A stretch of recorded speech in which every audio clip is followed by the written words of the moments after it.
ስለሆነ እኛ ግን አሁን እየበላን ያለነው ምግብ ሳይሆን ደህንነቱ ያልተጠበቀ ለብዙ አመሰግናለሁ ኤቨሪባዲ ኒድስ እንግዲህ እናንተ ስሙኝ ሁሉም የምትሉት እናንተ ናችሁና ይሄንን በየቦታው ሳልነግር የኖርኩ እንዳይመስላችሁ በሚዲያ እናገራለሁ ለፖሊሲ ሜከሮች እነግራለሁ የትኩረት አቅጣጫችን ግን የት እንደሆነ ግራ ስለገባኝ ወደ ቲክቶክ የመጣሁትና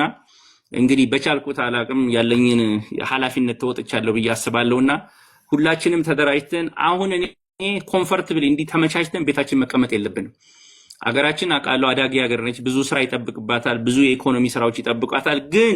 ማስቀደም ያለብንን ነገር ማስቀደም ካለብን ቻይናዎች በ20 በ30 አመት ተቀይረዋል ኮሪያዎች በ20 በ30 አመት ተቀይረዋል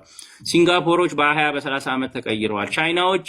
አንበጣ ይበሉ ነበር የተበላሸ ምግብ ይበሉ ነበር ረሃብተኞች ነበሩ አሜሪካኖች ረሃብተኞች ነበሩ ብዙ የአውሮፓ እነ ፊንላንድ በድንች ብቻ ራሽያ በድንች ኖረዋል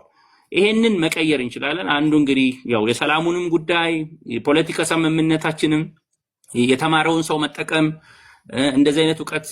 መተግበር መስማማት መግባባት ያስፈልጋልና እኔ እንግዲህ ሀገራዊ ምክክር ላይ ቢሄድ ብዬ ያሰብኩት ብትጠሩኝ ያልኳቸው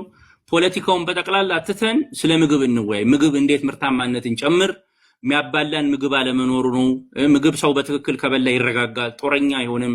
የተስተካከለ አቋም ይኖረዋል የተስተካከለ አስተሳሰብ ይኖረዋል ተረጋግቶ ይኖራልና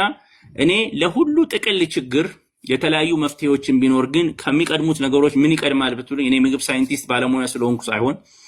ሰው የበላውን ነው የሚመስለው ሁሉ ነገር የሚጨምረው ሆድ ከመሙላት ነውና ይሄ ደግሞ ሆድ ስንመላ ዝም ብለን ሆድ ለመሙላት ሳይሆን ጤንነቱ ጥራቱ የጠበቀ ካልሆነ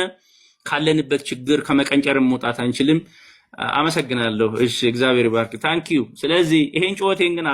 አስተጋቡልኝ ምንም አይነት የፖለቲካል ኢንተረስት የለውም ያገራችን አፍላቶክሲን የነበረው ብልጽግናም ያዲግም ደርግም ኃይለ ሥላሴን በነበረበት ጊዜ የነበረ ችግር ነው ዛሬ የመጣ ችግር አይደለም ይሄ ችግር የሁላችንም የስንፍና ችግር መስራት ያለብንን ስራ አለመስራታችን ችግር ነው እንጂ ካንድ የፖለቲካ ፓርቲ ጋር ወይም ካንድ መንግስት ጋር የሚያያዝ አይደለም ስርጉት ምግብ መሽጠፋ አይ ዶንት ኖ ምግብ አለ አላቅም ስርጉት ምግብ መሽጠፋ